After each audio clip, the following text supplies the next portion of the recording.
السلام علیکم ورحمۃ اللہ وبرکاتہ۔ امید ہے کہ آپ لوگ خیر عافیت سے ہوں گے۔ آج کا عنوان جو ہے لفظ صدیق، یعنی صدیق لفظ کیوں پڑا حضرت ابو بکر کو۔ ان کا ریئل نام عبداللہ رسول کریم صلی اللہ علیہ وسلم نے تجویز فرمایا تھا، جو کہ پیچھے ہم بتلا چکے ہیں۔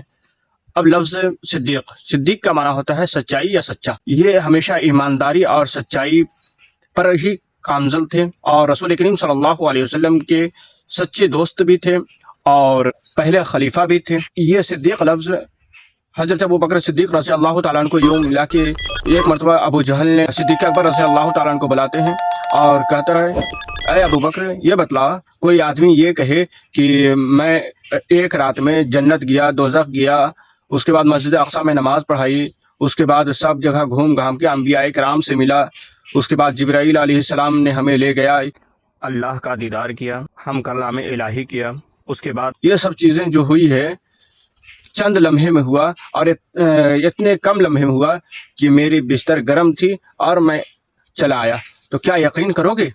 تو صدیق اکبر نے کہا نہیں۔ پھر کہا کہ یہ کوئی اور نہیں بلکہ جس پر تم نے ایمان لایا ہے، جسے تم اپنا نبی مانتے ہو، جسے تم اپنا رہبر مانتے ہو، وہی کہہ رہا ہے۔